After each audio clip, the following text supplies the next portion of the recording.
পেশানির বাংলা, বাংলা বাংলা লাল সবুজের বাংলা, বাংলা বাংলা রূপসী বাংলা, রূপসী বাংলা, রূপসী বাংলা।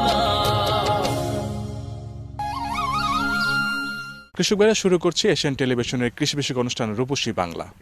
আজ আমরা উপস্থিত হয়েছি মেহেরপুর জেলায় পিরোজপুর ইউনিয়নের হাফিজ সাহেবের এই কমলা বাগানে। আপনারা দেখতে পাচ্ছেন যে এই বাগানে কী পরিমাণে কমলা ধরে আছে। এটা আসলে ইউরোপ সহ বিভিন্ন দেশে আমরা যেসব কমলা বাগানগুলি ভিডিওতে দেখে থাকি তার চেয়ে কোনো অংশে কম নয়। আজকে এই হাফিজ সাহেবের কমলা বাগান নিয়ে রয়েছে একটি বিশেষ প্রতিবেদন। পুরো অনুষ্ঠান জুড়ে আপনারা আমাদের সঙ্গেই থাকুন। কমলা বা কমলা লেবু যে নামেই ডাকি না কেন, এই ফলটি আমাদের ছোট বড় সকলের কাছে জনপ্রিয় একটি ফল। কমলা সাইট্রাস জাতীয় একটি ফল। সাইট্রাস জাতীয় ফলগুলোর মধ্যে রয়েছে লেবু, জাম্বুরা, কমলা, মাল্টা, সাতকরা। এর মধ্যে কমলা হচ্ছে অন্যতম একটি ফল। দর্শক দেখতে পাচ্ছেন যে প্রচুর পরিমাণে কমলা লেবু পড়ে আছে, এবং যেটা আসলে আমরা দেশের বাহিরের কোনো ভিডিও ক্লিপে দেখে থাকি যে অস্ট্রেলিয়া, আমেরিকা, ইউরোপের বিভিন্ন জায়গায় কমলা লেবুর বাগান থেকে যেভাবে কমলা হারভেস্ট করা হয়, তা আমব্রেলার মতো গাড়ি গাছ নাড়ানোর পর এইভাবে মানে মাটির মধ্যে কমলা লেবু পড়ে থাকে। কিন্তু আমাদের এখানে হচ্ছে যে কেচি দিয়ে কাটতেছে এখানে শ্রমিকরা দেখতে পাচ্ছি, এবং মনের মন এখানে পড়ে আছে, এবং কি এখানে যারা বাগানে কাজ করছে তারা এই ঝুড়িতে করে এই কমলালেবু সংগ্রহ করছে। আসলে বাংলাদেশের প্রেক্ষাপটে এরকম একটা দৃশ্য আমরা দেখব, ব্যাপারটা আসলে দেখেও ভালো লাগছে, এবং কি আসলে এটা ভাবনাটাও অনেক মানে চলে আসে যে এটা কি আসলে বাংলাদেশে আছি আমরা নাকি ইউরোপের কোনো দেশে আছি। কমলার জন্য শীর্ষ দেশ হচ্ছে ব্রাজিল। ইউরোপের প্রায় সব দেশেই কমলা হয়ে থাকে। আমাদের পার্শ্ববর্তী দেশ ভারতেও প্রচুর পরিমাণে কমলা হয়ে থাকে। দর্শক, এই মুহূর্তে কথা বলছি মেহেরপুর জেলার পিরোজপুর ইউনিয়ন পিরোজপুর গ্রামের যে বাগানটিতে এসছি, আমিন এগ্রো ফার্ম। এই ফার্মের স্বত্বাধিকারী স্মার্ট কৃষি উদ্যোক্তা হাফিজুর রহমান সাহেবের সঙ্গে। কেমন আছেন? আলহামদুলিল্লাহ, আল্লাহর রহমতে ভালো আছি। আমাদের অনেক ভালো লাগছে। আসলে উদ্যোক্তা কাকে বলে এবং স্মার্ট উদ্যোক্তা কাকে বলে আজকে আমরা আপনাকে দেখাবো দর্শকদের, এবং দর্শকরাও দেখবে যে স্মার্ট উদ্যোক্তা হতে গেলে কি করতে হয়। তো হাফিজ সাহেব, আমরা যদি একটু শুরুর গল্পটা শুনি। আপনি আসলে বাংলাদেশে আমরা অনেক সবজি করে থাকি, অনেক ফল করে থাকি, আমাদের দেশীয় ফলও আছে, কিন্তু এই সব কিছু রেখে আপনি কমলার পেছনে ছুটলেন কীভাবে? যেহেতু আমি 2000 সাল থেকে কৃষিতে জড়ে আছি, তো প্রথমত বাংলাদেশে প্রথম এসেছিল বাউকুল। তো বাউকুল যিনি নিয়ে এসেছিলেন উনি নিরঞ্জন চৌধুরী। নিরঞ্জন চৌধুরী আমার বাগানে এসেছিলেন, তার ভালো লাগার গল্প বলেছিলেন। সেই পর থেকেই তিনি বলেছিলেন যে কিছু করতে হলে নতুন কিছু করতে হবে। তো নতুনের পেছনে দৌড়াই। তো আমার গত বিটিভি আমার সাথে প্রোগ্রাম করলো দাওয়ান সিরাজ স্যার, তখন আমার 22 বিঘা পেয়ারা ছিল। পেয়ারাতে হঠাৎ ধস নেমে যায় বাজারে, যে পেয়ারাটা দামটা কমে যায়, যেহেতু পলি খরচটা বেশি। তো তারপরে থেকে ভাবলাম নতুন কি এসছে, তো দেখলাম যে নতুন বাজারে এসছে চায়না কমলা, মানে সাইটিক্স জাতীয়। তো এর উপরে কাজ শুরু করার পরে আমি কিন্তু কারোর সাথে চারা কিনে নাই, আমি স্বয়ং যে গাছ কিনে নিয়ে এসেছিলাম। এই যে গাছের ফলন দেখতে পাচ্ছি, এই গাছ থেকে আপনি আনুমানিক কতগুলো ফলন পাবেন? এই গাছের কথা বলতে গেলে গাছের ভিতরে আমি সাথী ফসল হিসেবে চাষ করি। তো সাথী ফসলের চাষ 2 বছর চাষে পেয়েছি, শুধুমাত্র গত বছর কোনো চাষ করি নাই। তো এই বছরে গত বছরে টার্গেট ছিল 3 কেজির পার গাছে, তো একটি গাছে 42 কেজি পর্যন্ত ফল পেয়েছিলাম। তো এই বছরে টার্গেট আছে আমাদের একটি গাছে 120 কেজির। তো মাশাআল্লাহ আমরা 120 কেজি ফল একটি গাছে হারভেস্ট করতে পেরেছি। আপনার দেখা দেখি কি আশেপাশে আরো কিছু উদ্যোক্তা তৈরি হচ্ছে?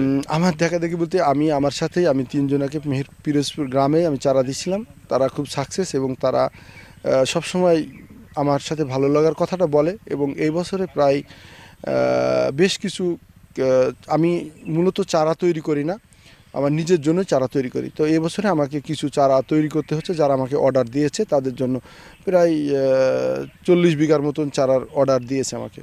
একজন উদ্যোক্তা বা একজন কৃষক একটা কমলার বাগান করলো, এটা পরিচর্যার ব্যাপারটা যদি আপনি একজন স্মার্ট কৃষক হিসাবে বলতেন। আমি বলবো, আমাকে অনেকজন বলে যে কমলা চাষ করতে টাকা লাগে, আর আমি বলি কোনো টাকা লাগে না। আপনার কমলা চাষ, আপনার যদি ল্যান্ড থাকে, জমি থাকে, তাহলে কোনো টাকা লাগবে না।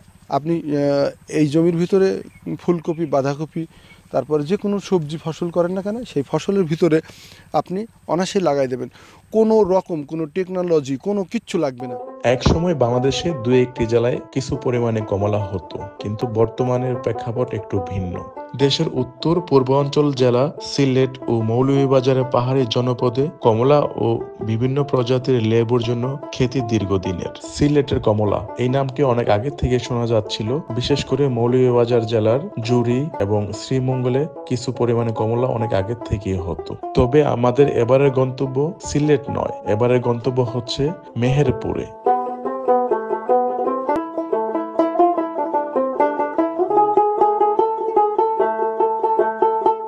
আপনার এখান থেকে গাছ বিক্রি করে থাকেন আপনি? না, আমি এমন গাছ বিক্রি করি না। মানে আমি সারা বাংলাদেশে শুধুমাত্র যারা ছাদ চাষি বা ছাদে যারা করে এদেরকে আমি কয়েকটা চারা আমার জন্য তৈরি করেছি, তাদের অনুরোধে আমি দিতাম। তো এখন আপনাকে তো বললাম আমি চারা যেটা তৈরি করছি সেটা মাত্র জাস্ট যাদের অর্ডার দেবে তাদেরই, তাদের ছাড়া কেউ চারা আমি মানে আমার কাছ থেকে কেউ যদি প্রতারিত না হয়। সারা বাংলাদেশে একজন কমলা চাষি, তিনি সারা বাংলাদেশকে খুব মানে কি বলবো যে পেশি দিয়েছে, যিনি কিন্তু ফেমাস হয়েছিলেন কমলা চাষি। সেই লোকটার কারণে বাংলাদেশ আজকে কমলা চাষি 3 বছর পেশায় গেছে। অনেক লোক আপনারা দেখেছেন ভিডিওতে যে কমলা গাছ কেটে ফেলেছে, কিন্তু আমি বলবো যে আর নয়, কাটতে হবে না। কারণ হচ্ছে সঠিক মা তার সঠিক সন্তান দিতে পারে। যেমন আপনার সঠিক গাছ যদি হয়, ইনশাল্লাহ আমার মতনই ফল হবে। হাফিজুর রহমান পেশায় একজন স্বর্ণ ব্যবসায়ী, কিন্তু তিনি সবসময় কৃষিকে ভালোবাসতেন এবং কৃষি কাজের সঙ্গে জড়িত ছিলেন। কৃষি কাজের মধ্যে তিনি একটু ব্যতিক্রম কৃষি নিয়ে সবসময় চিন্তা করতেন এবং তিনি ভাবলেন যে আসলে মেহেরপুরের মাটিতে কমলা চাষ করলে কেমন হয়, এবং শুরু করলেন কমলা চাষ। এবং দেখতে পাচ্ছেন বর্তমানে তার বাগানের অবস্থা, এবং সফল একজন কমলা চাষী হয়ে উঠছেন। দর্শক, আপনারা দেখতে পাচ্ছেন যে এখানে 2, 4, 6টি ক্যারেট রয়েছে এবং প্রত্যেকটা ক্যারেটেই কিন্তু কমলাতে ভরা আছে। এবং আমরা যদি ওজন করতে যাই, আমার ধারণা এখানে 12 থেকে 15 কেজি করে প্রত্যেকটি ক্যারেটেই কমলা আছে। শুধু এখানে 6টি নয়, আরও এখানে প্রায় আমার ধারণা 50 থেকে 100 ক্যারেট কমলার মতো আজকে হবে এখানে। এবং এটা যদি মিনিমাম প্রাইসও রাখা হয়, তাও কিন্তু মানে আপনারা বুঝতে পারতেছেন যে এখান থেকে কত টাকা হতে পারে। তো বাংলাদেশের এখনও অনেক আনাচে কানাচে অনেক জায়গা রয়েছে, এবং বিশেষ করে আমাদের পাহাড়ি এলাকায় প্রচুর হেক্টর বিঘা বিঘা জায়গা খালি পড়ে আছে। আপনারা যদি একটু পরিশ্রম দিয়ে এই ধরনের একটা বাগান গড়ে তুলতে পারেন, তাহলে আপনারা হয়তো এই ধরনের পাকা পাকা কমলা পেতে পারেন। সেই সঙ্গে পেতে পারেন প্রচুর পরিমাণে অর্থ, এবং তারই সঙ্গে স্বয়ংসম্পূর্ণ কমলাতে আমরা সয়লাভ করতে পারি। প্রত্যেকটি গাছে থোকায় থোকায় ধরে আছে প্রচুর পরিমাণে কমলা। একদিক দিয়ে লোকজন কাজ করছে, অন্যদিকে প্যাকেট হচ্ছে এবং বাজারজাত হচ্ছে। ব্যাপারটা দেখতেই ভালো লাগছে, বাংলাদেশের মাটিতে এরকম কমলা। দর্শক, আপনারা দেখতে পাচ্ছেন যে এই বাগান থেকে কমলালেবু কাটা হচ্ছে এবং মাটির মধ্যে প্রচুর পরিমাণে কমলালেবু পড়ে আছে, যেটা আসলে আমরা দেশের বাহিরের কোনো ক্যামেরায় দেখে থাকি, দেশের বাহিরে কোনো বাগানে দেখে থাকি। বাংলাদেশে আসলে এরকম দৃশ্য খুবই বিরল। আমরা এখন কথা বলছি স্থানীয় সাংবাদিক আব্দুল আলিম ভাইয়ের সাথে, এবং এই বাগানটি হচ্ছে হাফিজ সাহেবের। আলিম ভাই, আপনি তো আমি দেখেছি যে আপনি এই হাফিজ সাহেবের এই বাগানটি নিয়ে রিপোর্ট করেছেন। তার আগে জানতে চাই, আসলে আপনার এলাকাতে এই ধরনের কমলা লেবু, এই যে গাছ থেকে এই পাকা কমলা লেবু আসলে পাড়া হবে এবং মিষ্টি কমলা খাওয়া হবে, এটা কি আপনারা কখনো ভেবেছেন? আমরা আসলে আজ থেকে বিগত 15 বছর পিছনে যদি যাই, তাহলে কিন্তু আমরা ভাবতেই পারিনি যে মেহেরপুরে এত সুন্দর কমলা, চায়না কমলা যে আমরা পাবো, এটা ভাবতেই পারিনি। তাও কোথায় এটা আমাদের বাংলাদেশের আমাদেরই জেলা মেহেরপুরে। আসলে এটা মানে অকল্পনীয় একটা বিষয়, আমাদের খুবই আনন্দের বিষয়। এই বাগানটা তো আসলে অনেক বড়, এবং দেখতে পাচ্ছি এখানে প্রচুর পরিমাণে শ্রমিকরা কাজ করছে। কেউ এই যে গাছ থেকে কমলা পাড়ছে, কেউ প্যাকেট করছে, আবার কেউ বাজারে নিয়ে যাচ্ছে। তো এখানে যেই মালিক আছেন হাফিজ সাহেব, ওনার দেখা দেখি কি অন্য আরও কেউ বাগান করেছে? আপনি যেহেতু সাংবাদিক, সব জায়গায় ঘুরে বেড়ান, আপনার কাছে জানার থাকার কথা। জি, সুন্দর আপনি একটা কথা বলেছেন। আমি যেহেতু মেহেরপুর জেলাতে আমি অন্যান্য মালটা দেখেছি, এবং এই যে চায়না কমলাটা, চায়না 3 লেবু বলে উনি যেটা, এইটা আমি দেখিনি। ভাইয়ের প্রজেক্টে দেখতেছি, ভাই প্রথমে করেছে, উনি প্রথমে মেহেরপুরে নিয়ে এসছে। তো ভাইয়ের প্রজেক্টটা অনেক বড়, এইটা হচ্ছে আমরা যত সম্ভব শুনেছি 10 বিঘা প্রজেক্ট, তো 100-1000-এর উপরে গাছ আছে। তো আমরা ভাইয়েরটাই দেখছি প্রথম, আর দেখি না। এবং বাংলাদেশের মাটিতে যে এই যে আমি যদি গাছ থেকে একটু পেরে নেই, দর্শক আপনারা দেখতে পাচ্ছেন যে একটি থোকার মধ্যে আসলে কি পরিমাণে কমলা, এবং খেতেও কিন্তু মিষ্টি। আলিম ভাই, আমরা একটু আগে আপনি খেলাম এবং খুব মিষ্টিতা পেয়েছি। আসলে বাংলাদেশ হিসাবে যতটুকু আমরা ভেবেছিলাম তার চেয়েও অনেক গুণ মিষ্টতা আমরা বেশি পেয়েছি। তো আমরা কি আশা করতে পারি যে হাফিজ সাহেবের মতো এরকম দেখে অনেক উদ্যোক্তা খুব শীঘ্রই মেহেরপুর সহ বাংলাদেশের বিভিন্ন জায়গায় এই কমলা লেবু চাষে আকৃষ্ট হবে? হ্যাঁ, ধন্যবাদ, সুন্দর একটা কথা বলেছেন। যেহেতু হাফিজ সাহেব যেমন এই চায়না কমলার প্রজেক্ট করেছেন, ইনার দেখা দেখি যদি কেউ এরকম প্রজেক্ট তৈরি করে, তাহলে দেখা যাচ্ছে বাংলাদেশের যে লেবুর ঘাটতি, দেশের বাইরে থেকে যে আমদানি করা হয়, সেটা কিন্তু বাংলাদেশের অনেক ঘাটতি পূরণ হবে আমার মনে হয়। অনেক বাংলাদেশের যে লেবুর চাহিদা, সেই চাহিদা কিন্তু অনেক পূর্ণ হবে যদি কেউ এরকম আরও নতুন উদ্যোগ নিয়ে যদি প্রজেক্ট করে থাকে।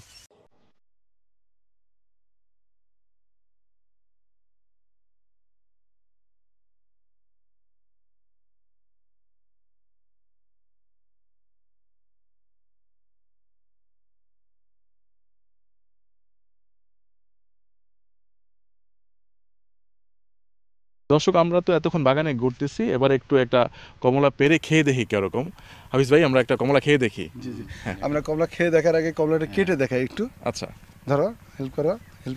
আমিও ধরতেছি সাথে।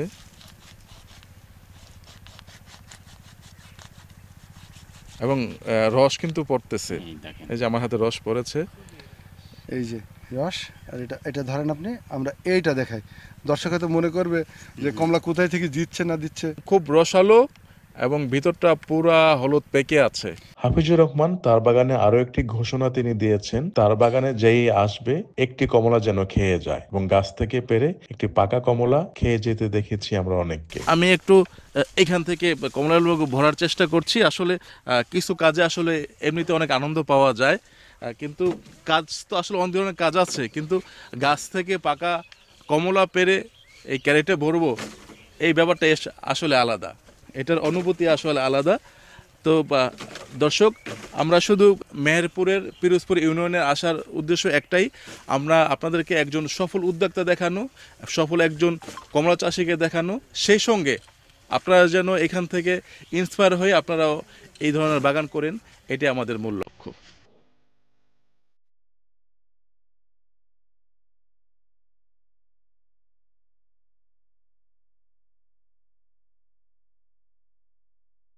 আপনি এই বাগানে কি কি কাজ করেন? আমি ডালপালা কাটি বাগানে, তোমার বিষ ফিষ দিই জমিতে, ওপরে দিই, পানি দিই, সেচ দিই, তারপর যা কিছু লাগে আমার লোক আছে, তাদের সহবাস করি, বাগানের ডালগুন সব কেটে দিই, সাইড করি, তারপর লেবু ভাঙি। আচ্ছা আচ্ছা, তার মানে এক কথায় বলতে পারি যে এই বাগানে থেকে সব কাজ করতেই ভালো লাগে। আমাদের খুব ভালো লাগে। হাফিজুর রহমান মনে করেন যে আমি কমলা চাষে সফল হয়েছি এটা বড় কথা নয়, আমাকে দেখে বাংলাদেশের বিভিন্ন জেলায় অনেকে এই কমলা চাষে আগ্রহী হয়ে উঠবে। হাফিজুর রহমানের কমলা শুধু মেহেরপুরে নয়, বাংলাদেশের বিভিন্ন জায়গায় তার কমলার ক্ষেতে ছড়িয়ে পড়ছে। আপনার এই গাছের বয়স তো একই 4 বছর? জি জি, এই বাগানে সব গাছই একই সাথে লাগানো, কিন্তু আমার মনে হচ্ছে কেন জানি সবচেয়ে বেশি ফলন হয়েছে এই গাছে।